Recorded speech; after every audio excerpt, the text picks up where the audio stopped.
ಅರಣ್ಯಕಾಂಡ ಅಧ್ಯಾಯ 10. ಯೆಹೋವನು ಮೋಶೆಗೆ ಆಜ್ಞಾಪಿಸಿದ್ದೇನೆಂದರೆ, ನೀನು ಬೆಳ್ಳಿಯ ತಗಡಿನಿಂದ 2 ತುತ್ತೂರಿಗಳನ್ನು ಮಾಡಿಸಬೇಕು. ಜನ ಸಮೂಹದವರನ್ನು ಕೂಡ ಕರೆಸುವುದಕ್ಕೂ ದಂಡುಗಳನ್ನು ಹೊರಡಿಸುವುದಕ್ಕೂ ಅವುಗಳನ್ನು ಉಪಯೋಗಿಸಬೇಕು. ನೀನು 2 ಊದಿಸುವಾಗ ಜನಸಮೂಹದವರೆಲ್ಲರೂ ನಿನ್ನ ಹತ್ತಿರ ದೇವದರ್ಶನದ ಗುಡಾರದ ಬಾಗಿಲಿಗೆ ಕೂಡಿ ಬರಬೇಕು.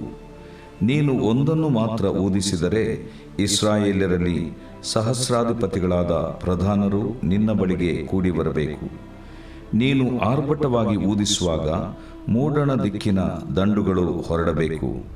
2ನೇ ಸಾರಿ ಆರ್ಭಟವಾಗಿ ಊದಿಸುವಾಗ ತೆಂಕಣ ದಿಕ್ಕಿನ ದಂಡುಗಳು ಹೊರಡಬೇಕು.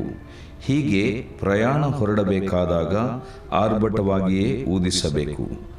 ಜನಸಮೂಹದವರು ಕೂಡಿ ಬರಬೇಕಾದಾಗ ಸಾಧಾರಣವಾಗಿ ಊದಿಸಬೇಕೇ ಹೊರತು ಆರ್ಭಟವಾಗಿ ಊದಿಸಬೇಕಾಗಿಲ್ಲ. ಆರೋನನ ವಂಶಸ್ಥರಾದ ಯಾಜಕರೇ ಆ ತುತ್ತೂರಿಗಳನ್ನು ಊದಬೇಕು. ಇದು ನಿಮಗೂ ನಿಮ್ಮ ಸಂತತಿಯವರಿಗೂ ಶಾಶ್ವತ ನಿಯಮ. ನೀವು ಸ್ವದೇಶವನ್ನು ಸೇರಿದ ಮೇಲೆ ನಿಮ್ಮನ್ನು ಉಪದ್ರವಪಡಿಸುವ ಶತ್ರುಗಳನ್ನು ಎದುರಿಸುವುದಕ್ಕಾಗಿ ಯುದ್ಧಕ್ಕೆ ಹೊರಡುವಾಗ ಆ ತುತ್ತೂರಿಗಳನ್ನು ಆರ್ಭಟವಾಗಿ ಊದಿಸಬೇಕು. ಆಗ ನಿಮ್ಮ ದೇವರಾದ ಯೆಹೋವನು ನಿಮ್ಮನ್ನು ಜ್ಞಾಪಕಕ್ಕೆ ತಂದುಕೊಂಡು ಶತ್ರುಗಳ ಕೈಯಿಂದ ಬಿಡಿಸುವನು. ಇದಲ್ಲದೆ ನೀವು ಉತ್ಸವ ಕಾಲಗಳಲ್ಲಿಯೂ ಹಬ್ಬಗಳಲ್ಲಿಯೂ ಅಮಾವಾಸ್ಯೆಯಲ್ಲಿಯೂ ಸರ್ವಾಂಗ ಹೋಮಗಳನ್ನೂ ಸಮಾಧಾನ ಯಜ್ಞಗಳನ್ನೂ ಸಮರ್ಪಿಸುವಾಗ ಆ ತುತ್ತೂರಿಗಳನ್ನು ಊದಿಸಬೇಕು. ಆ ಧ್ವನಿ ನಿಮ್ಮನ್ನು ನಿಮ್ಮ ದೇವರ ಜ್ಞಾಪಕಕ್ಕೆ ತರುವುದು. ನಾನು ನಿಮ್ಮ ದೇವರಾದ ಯೆಹೋವನು. 2ನೇ ವರ್ಷದ 2ನೇ ತಿಂಗಳಿನ 20ನೇ ದಿನದಲ್ಲಿ ದೇವದರ್ಶನದ ಗುಡಾರದ ಮೇಲಿದ್ದ ಮೇಘವು ಮೇಲಕ್ಕೆ ಎದ್ದದರಿಂದ ಇಸ್ರಾಯೇಲ್ಯರು ಸೀನಾಯ್ ಅರಣ್ಯವನ್ನು ಬಿಟ್ಟು ಮುಂದೆ ಪ್ರಯಾಣ ಮಾಡಿದರು. ತರುವಾಯ ಆ ಮೇಘವು ಪಾರಾನ್ ಅರಣ್ಯದಲ್ಲಿ ನಿಂತಿತು. ಯೆಹೋವನು ಮೋಶೆಯ ಮೂಲಕ ಆಜ್ಞಾಪಿಸಿದ ರೀತಿಯಲ್ಲಿ ಅವರು ಪ್ರಯಾಣ ಮಾಡಿದ್ದು ಇದು ಮೊದಲನೆಯ ಸಾರಿ. ಮುಂಭಾಗದಲ್ಲಿ ಯಹೂದ ಕುಲದ ದಂಡಿಗೆ ಸೇರಿದವರು ಸೈನ್ಯವಾಗಿ ಹೊರಟರು. ಅವರ ಸೇನಾನಾಯಕನು ಅಮ್ಮೀನಾದಾಬನ ಮಗನಾದ ನಹಶೋನನು. ಇಸ್ಸಾಕಾರ್ ಕುಲದ ಸೇನಾನಾಯಕನು ಚುವಾರನ ಮಗನಾದ ನೆತನೇಲನು. ಜೆಬುಲೂನ್ ಕುಲದ ಸೇನಾನಾಯಕನು ಹೇಲೋನನ ಮಗನಾದ ಎಲಿಯಾಬನು. ತರುವಾಯ ದೇವದರ್ಶನದ ಗುಡಾರವನ್ನು ಇಳಿಸಿದಾಗ ಗೇರ್ಷೋನ್ಯರು ಮೆರಾರಿಯರು ಅದನ್ನು ಹೊತ್ತುಕೊಂಡು ಹೊರಟರು. ಆಮೇಲೆ ರೂಬೇನ್ ಕುಲದ ದಂಡಿಗೆ ಸೇರಿದವರು ಸೈನ್ಯವಾಗಿ ಹೊರಟರು. ಅವರ ಸೇನಾನಾಯಕನು ಶೆದೇಯೂರನ ಮಗನಾದ ಎಲಿಚೂರನು. ಸಿಮೆಯೋನ್ ಕುಲದ ಸೇನಾನಾಯಕನು ಚೂರಿಶದ್ದಯ್ಯ ಮಗನಾದ ಶೆಲುಮಿಯೇಲನು. ಗಾದ್ ಕುಲದ ಸೇನಾನಾಯಕನು ದೆಗೂವೇಲನ ಮಗನಾದ ಎಲ್ಯಾಸಾಫನು. ಅವರ ಹಿಂದೆ ಕೆಹಾತ್ಯರು ದೇವಸ್ಥಾನದ ಸಾಮಾನುಗಳನ್ನು ಹೊತ್ತುಕೊಂಡು ಹೊರಟರು. ಅವರು ಬರುವಷ್ಟರೊಳಗೆ ಮಿಕ್ಕ ಲೇವಿಯರು ದೇವದರ್ಶನದ ಗುಡಾರವನ್ನು ನಿಲ್ಲಿಸಿದರು. ಆಮೇಲೆ ಎಫ್ರಾಯಿಂ ಕುಲದ ದಂಡಿಗೆ ಸೇರಿದವರು ಸೈನ್ಯವಾಗಿ ಹೊರಟರು. ಅವರ ಸೇನಾನಾಯಕನು ಅಮ್ಮಿಹೂದನ ಮಗನಾದ ಎಲೀಷಾಮನು. ಮನಸ್ಸೆ ಕುಲದ ಸೇನಾನಾಯಕನು ಪದಾಚೂರನ ಮಗನಾದ ಗಮ್ಲೀಯೇಲನು. ಬೆನ್ಯಾಮೀನ್ ಕುಲದ ಸೇನಾನಾಯಕನು ಗಿದ್ಯೋನಿಯ ಮಗನಾದ ಅಬೀದಾನನು. ಆಮೇಲೆ ಎಲ್ಲಾ ದಂಡುಗಳ ಹಿಂಭಾಗದಲ್ಲಿ ದಾನ್ ಕುಲದ ದಂಡಿಗೆ ಸೇರಿದವರು ಸೈನ್ಯವಾಗಿ ಹೊರಟರು. ಅವರ ಸೇನಾನಾಯಕನು ಅಮ್ಮಿಷದ್ದಯ್ಯ ಮಗನಾದ ಅಹೀಗೆಜರನು. ಅಶೇರ್ ಕುಲದ ಸೇನಾನಾಯಕನು ಒಕ್ರಾನನ ಮಗನಾದ ಪಗಿಯೇಲನು. ನಫ್ತಾಲಿ ಕುಲದ ಸೇನಾನಾಯಕನು ಏನಾನನ ಮಗನಾದ ಅಹೀರನು. ಈ ರೀತಿಯಲ್ಲಿ ಇಸ್ರಾಯೇಲ್ಯರು ಸೈನ್ಯವಾಗಿ ಹೊರಟು ಪ್ರಯಾಣ ಮಾಡಿದರು. ಮೋಶೆ ತನ್ನ ಮಾವನಾಗಿದ್ದ ಮಿದ್ಯಾನ್ಯನಾದ ರೆಗೂವೇಲನ ಮಗನಾದ ಹೋಬಾಬನಿಗೆ, ಯೆಹೋವನು ನಮಗೆ ಕೊಡುತ್ತೇನೆಂದು ವಾಗ್ದಾನ ಮಾಡಿದ ದೇಶಕ್ಕೆ ನಾವು ಪ್ರಯಾಣ ಮಾಡುತ್ತಾ ಇದ್ದೇವೆ. ಇಸ್ರಾಯೇಲ್ಯರಿಗೆ ಮೇಲನ್ನುಂಟು ಮಾಡುತ್ತೇನೆಂದು ಯೆಹೋವನು ತಾನೇ ಹೇಳಿದ್ದಾನೆ. ಆದುದರಿಂದ ನೀನು ನಮ್ಮ ಜೊತೆಯಲ್ಲಿ ಬಾ, ನಮ್ಮಿಂದ ನಿನಗೂ ಮೇಲುಂಟಾಗುವುದೆಂದು ಹೇಳಿದನು. ಅದಕ್ಕೆ ಅವನು, ನಾನು ಬರುವುದಿಲ್ಲ, ನನ್ನ ಸ್ವದೇಶಕ್ಕೆ ಸ್ವಜನರ ಬಳಿಗೆ ಹೋಗುತ್ತೇನೆ ಅಂದನು. ಆದರೆ ಮೋಶೆ ಅವನಿಗೆ, ನಮ್ಮನ್ನು ಬಿಟ್ಟು ಹೋಗಬೇಡವೆಂದು ನಿನ್ನನ್ನು ಬೇಡಿಕೊಳ್ಳುತ್ತೇನೆ. ಈ ಅರಣ್ಯದಲ್ಲಿ ಡೇರೆಗಳನ್ನು ಹಾಕುವ ಸ್ಥಳಗಳು ನಿನಗೆ ಗೊತ್ತಿರುವುದರಿಂದ ನೀನು ನಮಗೆ ಕಣ್ಣಿನಂತೆ ಇರಬೇಕು. ನೀನು ನಮ್ಮ ಸಂಗಡ ಬಂದರೆ ಯೆಹೋವನು ನಮಗೆ ಮಾಡುವ ಮೇಲನ್ನೆಲ್ಲ ನಾವು ನಿನಗೂ ಉಂಟಾಗುವಂತೆ ಮಾಡುವೆವು ಎಂದು ಹೇಳಿದನು. ಅವರು ಯೆಹೋವನ ಬೆಟ್ಟವನ್ನು ಬಿಟ್ಟು 3 ದಿನದ ಪ್ರಯಾಣದಷ್ಟು ದೂರ ಹೋದರು. ಇಳುಕೊಳ್ಳತಕ್ಕ ಸ್ಥಳವನ್ನು ನೋಡುವುದಕ್ಕೋಸ್ಕರ ಯೆಹೋವನ ಒಡಂಬಡಿಕೆಯ ಮಂಜೂಷವು ಆ 3 ದಿವಸ ಅವರ ಮುಂದಾಗಿ ಹೋಗುತ್ತಿತ್ತು. ಅವರು ಪಾಳೆಯದಿಂದ ಹೊರಡುವಾಗ ಹಗಲು ಹೊತ್ತಿನಲ್ಲಿ ಯೆಹೋವನ ಮೇಘವು ಅವರ ಮೇಲೆ ಇತ್ತು. ಯೆಹೋವನ ಮಂಜೂಷವು ಹೊರಡುವಾಗ ಮೋಶೆ, ಯೆಹೋವನೇ, ಎದ್ದು ಹೊರಡೋಣವಾಗಲಿ, ನಿನ್ನ ವೈರಿಗಳು ಚದುರಿ ಹೋಗಲಿ, ನಿನ್ನ ಹಗೆಗಾರರು ಬೆಂಗೊಟ್ಟು ಓಡಿ ಹೋಗಲಿ ಎಂದು ಹೇಳುವನು. ಅದು ನಿಂತಾಗ ಅವನು, ಯೆಹೋವನೇ, ಇಸ್ರಾಯೇಲ್ಯರ ಲಕ್ಷಾಂತರ ಕುಟುಂಬಗಳ ಮಧ್ಯದಲ್ಲಿ ತಿರುಗಿ ಬರೋಣವಾಗಲಿ ಎಂದು ಹೇಳುವನು. ದೇವರು ಪ್ರೀತಿಸುವ ಪ್ರೀತಿಯ ಬಿಗ್ ಜೆ ಟಿ.ವಿ ವೀಕ್ಷಕರಿಗೆ ಕರ್ತನಾದ ಯೇಸು ಕ್ರಿಸ್ತನ ಹೆಸರಿನಲ್ಲಿ ನಿಮಗೆ ವಂದನೆಗಳು. ಬನ್ನಿರಿ, ಇಂದು ನಾವು ಅಧ್ಯಯನ ಮಾಡಿಕೊಳ್ಳೋಣ ಅರಣ್ಯಕಾಂಡ 10ನೇ ಅಧ್ಯಾಯ, the book of Numbers chapter 10. ಅರಣ್ಯಕಾಂಡ 9ನೇ ಅಧ್ಯಾಯದಲ್ಲಿ ಯಾವ ರೀತಿಯಾಗಿ ಇಸ್ರಾಯೇಲರು ಪಸ್ಕ ಹಬ್ಬವನ್ನು ಪುನಃ ಆಚರಿಸಿದರು. ಅದು ಇಂಥ ನಿಗದಿತವಾದಂಥ ತಿಂಗಳಲ್ಲಿನೇ ನಿಗದಿತವಾದಂಥ ಅಥವಾ ನಿರ್ದಿಷ್ಟವಾದಂಥ 14ನೇ ತಾರೀಕು ಮತ್ತು ನಿರ್ದಿಷ್ಟವಾದಂಥ ಸ್ಪೆಸಿಫಿಕ್ ಆದಂಥ ಪ್ರತ್ಯೇಕವಾದಂಥ ಸಂಜೆ ವೇಳೆಯಲ್ಲಿನೇ ಆ ಪಸ್ಕ ಹಬ್ಬವನ್ನು ಆಚರಿಸಬೇಕೆಂಬುದಾಗಿ ದೇವರು ಹೇಳಿದರು. ಒಂದು ವೇಳೆ ಯಾರಿಗಾದರೂ ಮಿಸ್ ಆದರೆ, ಯಾರಾದರೂ ಆ ಕೂಟಕ್ಕೆ ಬಾರದೆ ಹೋದರೆ, ಅಂಥ ಆರಾಧನೆಗೆ ಬಾರದೆ ಹೋದರೆ ಪರವಾಗಿಲ್ವಾ? ಯಾಕೆ ಅವರು ಕೂಟಕ್ಕೆ ಬರಲಿಲ್ಲ? 2 ಕಾರಣಗಳು. ಒಂದು, ದೂರ ಪ್ರಯಾಣದಲ್ಲಿದ್ದರು, ಸಂಜೆ ಅವರು ಅಲ್ಲಿ ಬರಲಿಕ್ಕೆ ಆಗಲಿಲ್ಲ, ತಡವಾಯಿತು, ಟ್ರಾನ್ಸ್ಪೋರ್ಟೇಷನ್ ಇಲ್ಲ, ಏನೋ ಅಡ್ಡಿ ಬಂತು, ಕಾರಣಾಂತರದಿಂದ ಅವ್ರು ಬರಲಿಕ್ಕಾಗಲಿಲ್ಲ ಅಂಥ ಒಂದು ಮೀಟಿಂಗ್ಗೆ, ಅಂಥ ಒಂದು ಮಹಾಸಭೆಗೆ, ಪಸ್ಕ ಹಬ್ಬಕ್ಕೆ. ಆ ಹಬ್ಬ ಅದು ವರ್ಷಕ್ಕೆ ಒಂದು ಸಾರಿನೇ ಇರುವಂಥದ್ದು. ಅಂಥ ಹಬ್ಬವನ್ನು ಅವ್ರು ಮಿಸ್ ಮಾಡ್ಕೊಂಡ್ಬಿಟ್ರು ಎಂಬುದಾಗಿ ಅದು ಒಂದು ಕಾರಣ ಇರ್ಬೋದು. 2ನೇ ಕಾರಣ, ಅಶುದ್ಧರಾಗಿಬಿಟ್ಟಿದ್ದೇನೆ. ಅದು ಆನೆಸ್ಟಾಗಿ ಅವರು ಮೋಶೆ ಹತ್ರ ಬಂದುಬಿಟ್ಟು, ನಾವು ಈ ರೀತಿಯಾಗಿ ಅಶುದ್ಧರಾದೆವು. 9ನೇ ಅಧ್ಯಾಯ ಅರಣ್ಯಕಾಂಡ 7ನೇ ವಚನದಲ್ಲಿ ಮೋಶೆ ಹತ್ರ ನಾವು ಶವ ಮುಟ್ಟಿದ್ದರಿಂದ, ಹೊತ್ತಿದ್ದರಿಂದ ಅಥವಾ ಶವದ ಸಂಪರ್ಕದಿಂದ ನಮಗೆ ಅಶುದ್ಧರಾದೆವು, ಈ ಕಾರಣಾಂತರದಿಂದ ಅಶುದ್ಧರಾದೆವು ಅಂತ ಕೂಡ ಹೇಳ್ಬೋದು. ಅಶುದ್ಧತೆ, ದೂರವಾಗಿದ್ವಿ, ಆ ಸ್ಥಳಕ್ಕೆ ಬರಲಿಕ್ಕೆ ಆಗಲಿಲ್ಲ. ಈ 2 ಕಾರಣದಿಂದ ನಾವು ಆಚರಿಸ್ಲಿಕ್ಕೆ ಆಗಲಿಲ್ಲ. ಆದರೆ ಆಚರಿಸ್ಲಿಕ್ಕೆ ನಮ್ಗೆ ಇಷ್ಟ ಇದೆ, ಈಗ ಟೈಮ್ ಆಗೋಯ್ತು ಎಂಬುದಾಗಿ ಅವರು ಬಂದು ಹೇಳಿದಾಗ ಮೋಶೆಗೆ ಏನು ಮಾಡಬೇಕು ಗೊತ್ತಾಗಲಿಲ್ಲ.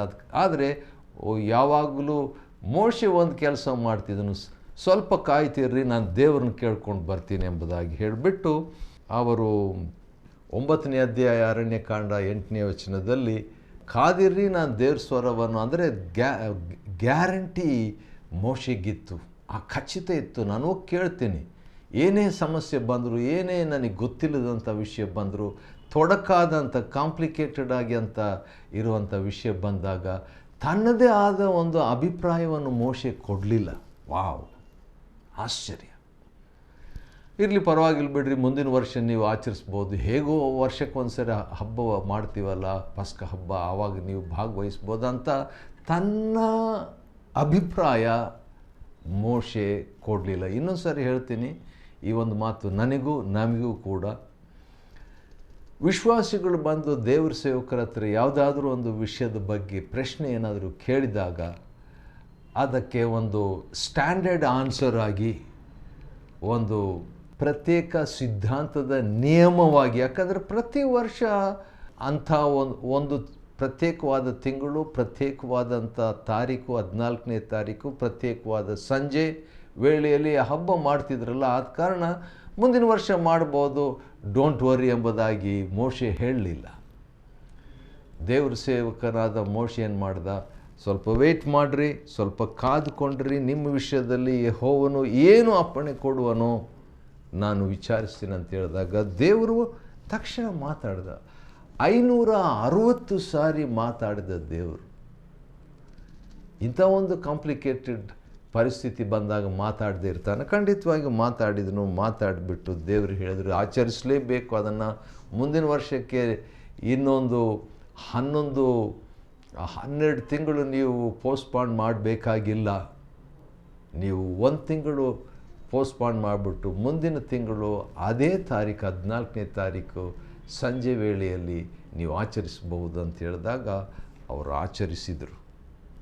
ಮತ್ತು ಇಸ್ರಾಯೇಲರು ಮೇಘಸ್ತಂಭದ ಸೂಚನೆಯಂತೆ ಆ ಮೇಘಸ್ತಂಭ ಮುಂದಕ್ಕೆ ಹೋಯ್ತಂದರೆ ಇವರು ಇಸ್ರಾಯೇಲರು ಸುಮಾರು 50-60 ಲಕ್ಷದ ಇಸ್ರಾಯೇಲರು ಮುಂದುವರಿತಿದ್ದರು.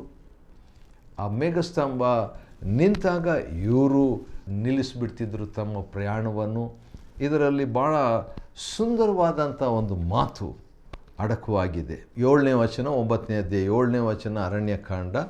ಆ ಮೇಘವು ಗುಡಾರದಿಂದ ಮೇಲಕ್ಕೆ ಎದ್ದಾಗ ಇಸ್ರಾಯೇಲರು ಮುಂದಕ್ಕೆ ಪ್ರಯಾಣ ಮಾಡುವರು. ಆ ಮೇಘವು ಎಲ್ಲಿ ನಿಲ್ಲುವುದೋ ಅಲ್ಲಿ ಇಸ್ರಾಯೇಲರು ತಮ್ಮ ಡೇರೆಗಳನ್ನು ಹಾಕಿಕೊಳ್ತಿದ್ರು. ಎಲ್ಲಿ ನಿಲ್ತದೋ ಅಲ್ಲೇ. ಇದೇನು ತೋರಿಸ್ತದೆ ಅಂತ ಹೇಳಿದರೆ, ದೇವರ ಆತ್ಮನ ನಡೆಸುವಿಕೆ ಹೇಗಿದೆಯೋ ಹಾಗೆ ನಾವು ನಡಿಬೇಕು. 19ನೇ ವಚನ, ಮೇಘವು ಬಹುದಿನದವರೆಗೂ ದೇವದರ್ಶನ ಗುಡಾರದ ಮೇಲೆ ಇರುವ ಸಂದರ್ಭದಲ್ಲಿ ಇಸ್ರಾಯೇಲರು ಯೆಹೋವನ ಸೂಚನೆಯನ್ನು ಅನುಸರಿಸಿ ಪ್ರಯಾಣ ಮಾಡದೇ ಇದ್ದರು. ವಾವ್! ಇಂಥ ಒಂದು ಜೀವನ ಆತ್ಮಿಕವಾಗಿ ನಮಗಿರಬೇಕು. ನಮ್ಮ ಯೇಸು ಕರ್ತನ ಜೀವನದಲ್ಲಿ ಇದನ್ನು ನಾವು ನೋಡ್ತೇವೆ. ಕೆಲವು ಸಾರಿ ಯಾರಾದರೂ ಇಳ್ಕೊಡ್ರಿ ನಮ್ಮಲ್ಲಿ ಅಂದರೆ ಇದ್ದು ಬಿಡ್ತಿದ್ದನು. ಕೆಲವು ಸಾರಿ ಇಳ್ಕೊಡ್ರಿ ಅಂತ ಇನ್ನೊಂದು ಊರಿನವ್ರು ಹೇಳಿದರೆ, ಇಲ್ಲ ನಾನು ಬೇರೆ ಪಟ್ಟಣಕ್ಕೆ ಹೋಗಬೇಕು. ಯಾಕಂದರೆ ಆತನು ದೇವರಾತ್ಮನ ಆ ಮೇಘಸ್ತಂಭ, ದೇವರಾತ್ಮನ ಅಗ್ನಿಸ್ತಂಭದ ನಡೆಸುವಿಕೆಗೆ ಅನುಸಾರವಾಗಿ ನಡೆದನು. The Lord Jesus moved according to the pillar of cloud or pillar of fire, the Holy Spirit, ಪವಿತ್ರಾತ್ಮನ ನಡೆಸುವಿಕೆಗೆ ಅನುಸಾರವಾಗಿ. 10ನೇ ಅಧ್ಯಾಯಕ್ಕೆ ನಾವು ಬಂದಾಗ ದೇವಸ್ಥಾನದ ಬೆಳ್ಳಿ ತುತ್ತೂರಿಗಳ ವಿಷಯವಾಗಿ ನಾವು ನೋಡ್ತೇವೆ. ಭಾಳ ವಿಷಯಗಳು ಅರಣ್ಯ ಪ್ರದೇಶದಲ್ಲಿ ಅಥವಾ ಅರಣ್ಯ ಪ್ರಯಾಣದಲ್ಲಿ ಪ್ರಯಾಣ ಮಾಡುವಾಗ ನಡೆದಂಥ ಘಟನೆಗಳು ಕೆಲವನ್ನು ನಾವು ನೋಡ್ತೇವೆ. ಸರಿ, ದೇವರು ಹೇಳ್ತಾನೆ ಈ ತುತ್ತೂರಿಗಳನ್ನು ಮಾಡಿಕೊಳ್ಬೇಕು. ಬೆಳ್ಳಿಯ ತಗಡಿನಿಂದ 2 ತುತ್ತೂರಿಗಳನ್ನು ಮಾಡಿಕೊಳ್ಬೇಕು. ಒಂದನ್ನು ಊದಿದಾಗ ಅದಕ್ಕೆ ಒಂದು ಅರ್ಥ, 2 ಸೇರಿ ಊದಿದಾಗ ಇನ್ನೊಂದು ಅರ್ಥ. ಮತ್ತು ಅದನ್ನು ಊದುವಂಥ ವೇಳೆಯಲ್ಲಿ ಮೂಡಣ ದಿಕ್ಕಿನ ದಂಡುಗಳು ಹೊರಡಬೇಕು. ಆರ್ಭಾಟವಾಗಿ ಅದನ್ನು ಊದಿದಾಗ ಅದಕ್ಕೊಂದು ಅರ್ಥ ಎಂಬುದಾಗಿ ದೇವರು ಅವರಿಗೆ ಕೆಲವು ನಿಯಮಗಳನ್ನು ಕೊಡುವಂಥದ್ದನ್ನು ನಾವು ನೋಡ್ತೇವೆ. ಮತ್ತು ಇದರಲ್ಲಿ ದೇವರು ಈ ರೀತಿಯಾಗಿ ಹೇಳೋದರಲ್ಲಿ ಏನು ಟೆಕ್ನಿಕ್ ಇರಲಿಲ್ಲ ರೀ. ಆದರೆ ದೇವರು ಅಪೇಕ್ಷೆ ಪಟ್ಟದ್ದು ಏನಂದರೆ, ಈ ರೀತಿಯಾಗಿ ಅವರು ಊದಿದಾಗ ವೈರಿಗಳ ಮೇಲೆ ಜಯ ಕೂಡ ದೇವರು ಕೊಡ್ತಿದ್ನಂತೆ. ಆದರೆ ಊದೋದರಲ್ಲಿ ಟೆಕ್ನಿಕ್ ಇರಲಿಲ್ಲ, ತಾಂತ್ರಿಕತ್ವ. ಆದರೆ ಅವರ ವಿಧೇಯತೆಯಲ್ಲಿ ಇತ್ತು ಆ ರಹಸ್ಯ. There was the secret in the foundation of obedience. ಅವರು ವಿಧೇಯರಾದರೂ ದೇವರಿಗೆ, ದೇವರು ವೈರಿಗಳ ಮೇಲೆ ತುತ್ತೂರಿ ಊದಿದ್ದರಿಂದ ಜಯ ಕೊಟ್ಟನು. ತುತ್ತೂರಿ ಊದೋದರಲ್ಲಿ ಅವ್ರಿಗೆ ಜಯ ಇಲ್ಲ. ಅದು ತಗಡೆ, ಅದು ಬೆಳ್ಳಿನೇ, ಅದು ತುತ್ತೂರಿನೇ, ಅದು ಆರ್ಭಟದ ಕೂಗೆ. ಆದರೆ ಅವರು ದೇವರು ಹೇಳಿದ ಹಾಗೆ ಮಾಡಿದ್ರಲ್ಲ, ಅದರಲ್ಲಿ ಅವರಿಗೆ ಯಶಸ್ವಿ, ಅದರಲ್ಲಿ ಅವರಿಗೆ ಜಯ. Victory and success comes by obedience to the instructions of the Lord. ಕರ್ತನ ಮಾತಿಗೆ ಅನುಸಾರವಾಗಿ ಅವರು ನಡೆದಿದ್ದರಿಂದ. ಸರಿ, 10ನೇ ಅಧ್ಯಾಯ ಅರಣ್ಯಕಾಂಡ, the book of Numbers chapter 10, 11ರಿಂದ ಇರುವಂಥ ವಚನ ಭಾಗದಲ್ಲಿ ನಾವು ನೋಡುವಾಗ, 2ನೇ ವರ್ಷದ 2ನೇ ತಿಂಗಳಿನ 20ನೇ ದಿನದಲ್ಲಿ ದೇವದರ್ಶನ ಗುಡಾರದ ಮೇಲಿದ್ದ ಮೇಘವು ಮೇಲಕ್ಕೆ ಎದ್ದುದರಿಂದ ಈಗೇನು ಮಾಡಬೇಕು, ಇಸ್ರಾಯೇಲರು ಸೀನಾಯಿ ಅರಣ್ಯವನ್ನು ಬಿಟ್ಟು ಮುಂದೆ ಮುಂದೆ ಪ್ರಯಾಣ ಮಾಡ್ತಿದ್ರು. ಮೇಘವು ಮೂವ್ ಆಯಿತು, ಚಲಿಸ್ತು, ಅವರು ಹಾಗೆ ಬಂದರು. ಈ ರೀತಿಯಾಗಾದಾಗ ಹೊರಡ್ತಾ ಇದ್ದಾಗ ಮುಂಭಾಗದಲ್ಲಿ ಯಹೂದ ಕುಲದ ದಂಡಿಗೆ ಸೇರಿದವರು ಸೈನ್ಯವಾಗಿ ಹೊರಟರು. ಯಹೂದ ಮುಂದೆ, ಸ್ತೋತ್ರ ಮುಂದೆ, ಉತ್ಸವ ಮುಂದೆ, ಸೆಲೆಬ್ರೇಷನ್ ಮುಂದೆ, ದೇವರನ್ನು ಕೊಂಡಾಡುವುದು ಮುಂದೆ. ಈ ರೀತಿಯಾಗಿ ಒಂದು ನಮ್ಮ ಪಯಣದಲ್ಲಿ ದೇವರನ್ನು ಸ್ತೋತ್ರ ಮಾಡಿಕೊಂಡು ಹೋಗುವಂಥ ಪಯಣ, ಅದು ಯಶಸ್ವಿಯ ಒಂದು ಪಯಣ, ಆಶೀರ್ವಾದದ ಜೀವನದ ಪಯಣ. ಆ ರೀತಿಯಾಗಿ ಇರುವಂತೆ ದೇವರು ಸಹಾಯ ಮಾಡಲಿ. 17ನೇ ವಚನದಲ್ಲಿ, ತರುವಾಯ ದೇವದರ್ಶನ ಗುಡಾರವನ್ನು ಇಳಿಸಿದಾಗ ಗೆರ್ಸೋನ್ಯರು ಮೆರಾರಿಯರು ಅದನ್ನು ಹೊತ್ತುಕೊಂಡು ಹೊರಟರು. ಕುಲವಾಗಿ ಅಂದರೆ ಗೋತ್ರವಾಗಿ ಅವರು ಪ್ರಯಾಣದಲ್ಲಿ ಹೊರಟರು. ಯಹೂದ ಕುಲ, ಅನಂತರ ರೂಬೇನ್ ಕುಲ, ಅದಾದ ನಂತರ 22ನೇ ವಚನ ಎಫ್ರಾಯಿಮ್ ಕುಲದ ದಂಡು, ಅದಾದ ನಂತರ 25ನೇ ವಚನದಲ್ಲಿ ಹಿಂಭಾಗದಲ್ಲಿ ಲಾಸ್ಟು ದಾನ್ ಗೋತ್ರದವರು, ಆ ದಂಡಿಗೆ ಸೇರಿದವರು ಸೈನ್ಯವಾಗಿ ಅವರು ಹೊರಟರು. ಅದು ಅವರು ಹೊರಟಾಗ ಶಿಸ್ತಿತ್ತು, ಅವರು ಹೊರಟಾಗ ವಿಧೇಯತೆ ಇತ್ತು, ಅವರು ಹೊರಟಾಗ ಆ ಪ್ರಯಾಣದಲ್ಲಿ ದೇವರ ಸನ್ನಿಧಾನವಿತ್ತು. ದೇವರ ಸನ್ನಿಧಾನದ ಪ್ರಯಾಣ, ದೇವರ ಕ್ರಮದ ಪ್ರಯಾಣ ಮತ್ತು ದೇವರ ಜೊತೆಯಲ್ಲಿ ಇರುವಂಥ ಸಹಕಾರದಿಂದ ಪಯಣ. ಮೇಘವು ಹೇಗೆ ನಡೆಸ್ತಾ ಇತ್ತು ಹಾಗೆಯೇ ಅವರ ಒಂದು ನಡೆಸುವಿಕೆ ಇತ್ತು ಎಂಬುದಾಗಿ ನಾವು ಈ ಒಂದು ಪಯಣದಲ್ಲಿ ಅಥವಾ ಪ್ರಯಾಣದಲ್ಲಿ ನಾವು ನೋಡ್ಬೋದು. ಮತ್ತು ಮೋಶೆ ತನ್ನ ಮಾವನನ್ನು ದಾರಿ ತೋರಿಸುವುದಕ್ಕೆ ಬರಬೇಕೆಂದು ಬೇಡಿಕೊಂಡದ್ರ ಬಗ್ಗೆ 29ರಿಂದ ಇರುವಂಥ ವಾಕ್ಯದಲ್ಲಿ ನಾವು ನೋಡ್ಕೊಳ್ತೇವೆ. ಮಾವನು ಬರಬೇಕು ಎಂಬುದಾಗಿ ಹೇಳಿದಾಗ ಮಾವನ ಹೆಸರು ರೆಗುವೇಲನು. ಮೋಶೆ ತನ್ನ ಮಾವನಾಗಿದ್ದ ಮಿದ್ಯಾನಾದ ರೆಗುವೇಲನ ಮಗನಾದ ಹೋಬಾಬನಿಗೆ ಬಾ ಅಂತ ಹೇಳ್ತಾನೆ. ರೆಗುವೇಲನ ಮಗನಾದ ಹೋಬಾಬನಿಗೆ ಅಂದರೆ ಬ್ರದರ್ ಇನ್ ಲಾಗೆ ಬಾ ಅಂತ ಹೇಳ್ಬಿಟ್ಟು ಹೇಳ್ತಾನೆ. ಯೆಹೋವನು ನಮಗೆ ಕೊಡ್ತೇನೆಂದು ವಾಗ್ದಾನ ಮಾಡಿದ ಈ ದೇಶಕ್ಕೆ ಬಾ, ನಿನಗೂ ಕೂಡ ಮೇಲು, ನಿಮಗೂ ಆಶೀರ್ವಾದ ಬಾ ಅಂತ ಹೇಳಿದಾಗ ಹೋಬಾಬನು, ರೆಗುವೇಲ್ನ ಮಗನಾದ ಹೋಬಾಬನು, ಹಾಗಾದರೆ ಮಾವನನ್ನು ಕರೀತಾನೆ, ಮಾವನ ಮಗನನ್ನು ಕೂಡ ಕರೀತಾನೆ. ಆದರೆ ಪ್ರತ್ಯೇಕವಾಗಿ ಹೋಬಾಬನಿಗೆ ಹೆಂಡತಿಯ ತಮ್ಮನಿಗೆ ಬಾ ಅಂತ ಹೇಳಿದಾಗ ನಾನು ಬರೋದಿಲ್ಲ ಎಂಬಂಥ ಮಾತು ಹೇಳಿದಾಗ ಕಡೆಗೆ ಇಲ್ಲ ನೀನು ಬಾ ಅಂತ ಹೇಳ್ಬಿಟ್ಟು ಒತ್ತಾಯ ಮಾಡ್ತಾನೆ. ನಾವೆದುರು ಹೋಗಲಿ ಬಿಡು ಅಂತ ಹೇಳ್ತಿದ್ವಿ. ಆದರೆ ಮೋಶೆ ಇಲ್ಲ, ಮೋಶೆ ಅವನಿಗೆ ನಮ್ಮನ್ನು ಬಿಟ್ಟು ಹೋಗಬೇಡ ಎಂದು ನಾನು ಬೇಡಿಕೊಳ್ತೇನೆ. ಅರಣ್ಯದಲ್ಲಿ ಡೇರೆಗಳನ್ನು ಹಾಕುವ ಸ್ಥಳಗಳು ನಿನಗೆ ಗೊತ್ತಿದೆ. ಅದರಲ್ಲಿ ಅವನು ಪ್ರವೀಣನಾಗಿದ್ದ. ರೆಗುವೇಲನು ಮತ್ತು ಹೋಬಾಬನಿಬ್ಬರು ಆ ಒಂದು ಕಸಬಿನವರಾಗಿದ್ದರಂತ ಕಾಣ್ತದೆ. ಅವರು ಅದಕ್ಕೆ ಗೊತ್ತಿತ್ತು. ಆದ ಕಾರಣ ಹೇಗೆ ಅದನ್ನು ಆ ಡೇರೆಗಳನ್ನು ಹಾಕಬೇಕಂತ ಹೇಳಿದಾಗ ಅವರು ಮೋಶೆ ಒಂದು ದೊಡ್ಡ ಮಾತು ಯೂಸ್ ಮಾಡ್ತಾನೆ. ಅದೇನಂತ ಹೇಳಿದ್ರೆ 31ನೇ ವಚನ 10ನೇ ಅಧ್ಯಾಯ ಅರಣ್ಯಕಾಂಡ 31, ನೀನು ನಮಗೆ ಕಣ್ಣಿನಂತೆ ಇರಬೇಕು. ಯಾಕಂದರೆ ಕಣ್ಣು ದೇಹದಿಂದ ತೆಗೆದುಬಿಟ್ರೆ ನಮಗೆ ದೇಹದಲ್ಲಿ 99% ಎಲ್ಲ ಇದ್ರೂ ಆ ದೇಹ ಯಾವ ಕಡೆ ಹೋಗಬೇಕು, ಎಲ್ಲಿ ಇರಬೇಕು ಅನ್ನುವಂಥದ್ದು ಗೊತ್ತಾಗಲ್ಲ. ಆದ ಕಾರಣ ನೀವು ನಮಗೆ ಕಣ್ಣಾಗಿದ್ದು ನಮ್ಮನ್ನು ನಡೆಸು ಅಂತ ಹೇಳಿದಾಗ ಹೇಳಿಬಿಟ್ಟು ಇನ್ನೊಂದು ಮಾತನ್ನು 32ನೇ ವಚನದಲ್ಲಿ ಹೇಳ್ತಾನೆ, ನೀನು ನಮ್ಮ ಸಂಗಡ ಬಂದರೆ ಯೆಹೋವನು ನಮಗೆ ಮಾಡುವ ಮೇಲನ್ನೆಲ್ಲ ನಾವು ನಿನಗೂ ಉಂಟಾಗುವಂತೆ ಮಾಡುವೆವು ಎಂಬುದಾಗಿ ಕೇಳಿಕೊಳ್ತಾನೆ. ಅನಂತರ ಪಾಳೆಯದಿಂದ ಹೊರಡುವಾಗ ಹಗಲು ಹೊತ್ತಿನಲ್ಲಿ ಯೆಹೋವನ ಮೇಘವು ಅವರ ಮೇಲೆ ಇತ್ತು. ಎಂಥ ಒಂದು ಅನುಭವ ಇದು! ದೇವರ ಸನ್ನಿಧಾನದಿಂದ ಹೊರಡುವ ಅನುಭವ ಇದು. ನನಗೆ ಬೇಕು, ನಮಗೆ ಬೇಕು. ದೇವರ ಸನ್ನಿಧಾನ ಬಿಟ್ಟು ನಾವು ಏನು ಮಾಡಬಾರ್ದು. ನನಗೊಂದು ವಾಕ್ಯ ನೆನಪಿಗೆ ಬರ್ತದೆ. ಅದು ನಮ್ಮ ಕರ್ತನಾದ ಯೇಸು ಕ್ರಿಸ್ತನು ಹೇಳಿದಂಥ ಮಾತು. ಯೋಹಾನ್ ಸುವಾರ್ತೆ 15ನೇ ಅಧ್ಯಾಯದಲ್ಲಿ ಇರುವಂಥ ಒಂದು ಮಾತು. ಪ್ರಿಯ ವೀಕ್ಷಕರೇ, ನಿಮಗೋಸ್ಕರವಾಗಿ ಅದನ್ನು ನಾನು ಓದ್ತೇನೆ. ಅದೇನಂತ ಹೇಳಿದರೆ 15ನೇ ಅಧ್ಯಾಯ, ನೀವು ನನ್ನ ಬಿಟ್ಟು, ಯೋಹಾನ 15:5, ನೀವು ನನ್ನ ಬಿಟ್ಟು ಏನೂ ಮಾಡಲಾರಿರಿ. ಆದ ಕಾರಣ ದೇವರ ಸನ್ನಿಧಾನ, ದೇವರ ಸಹಾಯದಿಂದ ನಾವು ಪ್ರಯಾಣ ಮಾಡಬೇಕು. ಯೆಹೋವನ ಮಂಜೂಷು ಹೊರಡುವಾಗ ಮೋಶೆ ಒಂದು ಪ್ರೇಯರ್ ಮಾಡ್ತಾನೆ. ಆ ಪ್ರೇಯರ್ ನಿಮಗೋಸ್ಕರವಾಗಿ ಓದ್ತೇನೆ.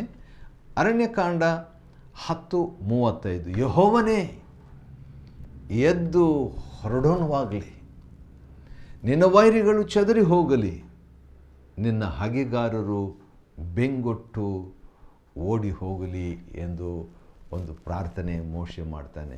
3 ಮಾತಿನ ಒಂದು ಪ್ರಾರ್ಥನೆ. ದೇವರೇ, ಹೊರಡೋಣ ಸ್ವಾಮಿ. ದೇವರೇ, ನಿನ್ನ ವೈರಿಗಳು ಚದರಿ ಹೋಗಲಿ. ವೈರಿಗಳು ಅಷ್ಟೇ ಅಲ್ಲ, ನಿನ್ನನ್ನು ಹಾಗೆ ಮಾಡುವಂಥವ್ರು ಕೂಡ ಬೆಂಗೊಟ್ಟು ಓಡಿ ಹೋಗಲಿ ಎಂಬಂಥ ಒಂದು ಹಳೆ ಒಡಂಬಡಿಕೆ ಪ್ರಾರ್ಥನೆ. ಇದು ಯಾವಾಗ? ಮಂಜೂಷವು ಹೊರಡುವಾಗ, ಯೆಹೋವನ ಮಂಜೂಷವು ಹೊರಡುವಾಗ. ಮತ್ತು ಯೆಹೋವನ ಮಂಜೂಷವು ನಿಂತಾಗ ಇನ್ನೊಂದು ಪ್ರೇಯರ್ ಮಾಡ್ತಿದ್ದ ಮೋಶೆ. ಅದು 36ನೇ ವಚನದಲ್ಲಿದೆ. ಅರಣ್ಯಕಾಂಡ, the book of Numbers, chapter 10 and verse 36. ಆ ಮಂಜೂಷವು ದೇವರ ಸನ್ನಿಧಾನ ನಿಂತಾಗ, ಯೆಹೋವನೇ ಇಸ್ರಾಯೇಲರ ಲಕ್ಷಾಂತರ ಕುಟುಂಬಗಳ ಮಧ್ಯದಲ್ಲಿ ತಿರುಗಿ ಬಾ, ತಿರುಗಿ ಬರೋಣವಾಗಲಿ. ಲಕ್ಷಾಂತರ, ಇದರಿಂದ ನಾವು ತಿಳ್ಕೊಳ್ಬೋದು, ಅವರು ಚಿಕ್ಕ ಸಭೆಯಾಗಿರಲಿಲ್ಲ, ಲಕ್ಷಾಂತರ, 30, 40, 50 ಲಕ್ಷದ ಒಂದು ದೊಡ್ಡ ಸಭೆ.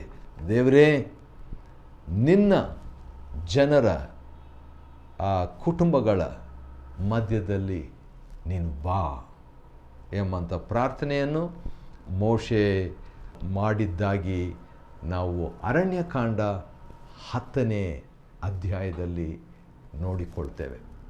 ಹೀಗೆ ಅರಣ್ಯಕಾಂಡ 10ನೇ ಅಧ್ಯಾಯವನ್ನು ನಾವು ಅಧ್ಯಯನ ಮಾಡಿಕೊಳ್ಳುವಂತೆ ದೇವರು ನಮಗೆ ಸಹಾಯ ಮಾಡಿದ್ದಕ್ಕಾಗಿ ದೇವರಿಗೆ ಸ್ತೋತ್ರವಾಗಲಿ. ದೇವರು ನಿಮ್ಮನ್ನು ಆಶೀರ್ವದಿಸಲಿ.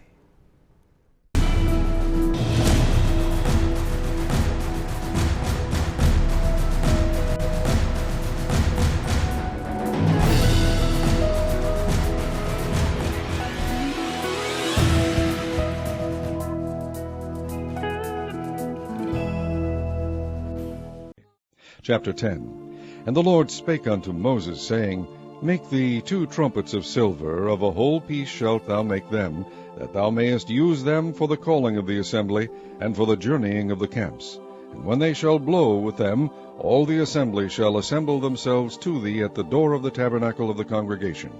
And if they blow but with 1 trumpet, then the princes, which are heads of the houses of Israel, shall gather themselves unto thee. When ye blow an alarm, then the camps that lie on the east parts shall go forward. When ye blow an alarm the 2nd time, then the camps that lie on the south side shall take their journey. They shall blow an alarm for their journeys.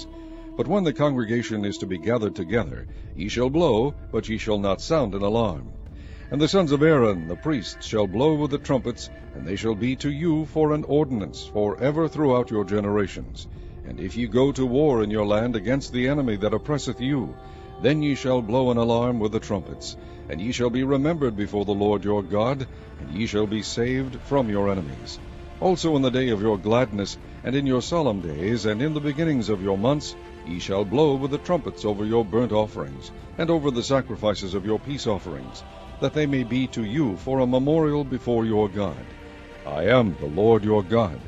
And it came to pass on the 20th day of the 2nd month in the 2nd year, that the cloud was taken up from off the tabernacle of the testimony. And the children of Israel took their journeys out of the wilderness of Sinai, and the cloud rested in the wilderness of Paran. And they first took their journey according to the commandment of the Lord by the hand of Moses. In the first place went the standard of the camp of the children of Judah according to their armies. And over his host was Nahshon the son of Amminadab. And over the host of the tribe of the children of Issachar was Nathaniel the son of Zuar. And over the host of the tribe of the children of Zebulun was Eliab the son of Helon. And the tabernacle was taken down, and the sons of Gershon and the sons of Merari set forward bearing the tabernacle. And the standard of the camp of Reuben set forward according to their armies. And over his host was Elizur the son of Shedeur. And over the host of the tribe of the children of Simeon was Shelumiel the son of Zerushadai. And over the host of the tribe of the children of Gad was Eliasaph the son of Deuel. And the Kohathites set forward bearing the sanctuary, and the other did set up the tabernacle against they came. And the standard of the camp of the children of Ephraim set forward according to their armies. And over his host was Elishama the son of Ammihud. And over the host of the tribe of the children of Manasseh was Gamaliel the son of Pedahzur. And over the host of the tribe of the children of Benjamin was Abidan the son of Gideoni.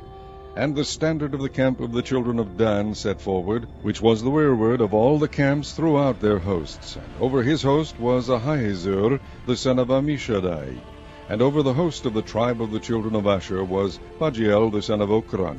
And over the host of the tribe of the children of Naphtali was Ahira the son of Enan.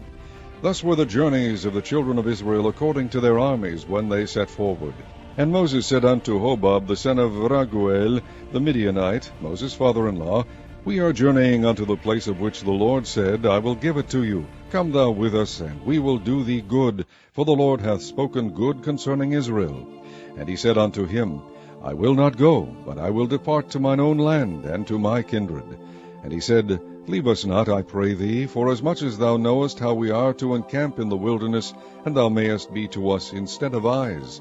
And it shall be, if thou go with us, yea, it shall be that what goodness the Lord shall do unto us, the same will we do unto thee. And they departed from the mount of the Lord 3 days' journey. And the ark of the covenant of the Lord went before them in the 3 days' journey, to search out a resting place for them. And the cloud of the Lord was upon them by day, when they went out of the camp. And it came to pass, when the ark set forward, that Moses said, Rise up, Lord, and let thine enemies be scattered, and let them that hate thee flee before thee. And when it rested, he said, Return, O Lord, unto the many thousands of Israel.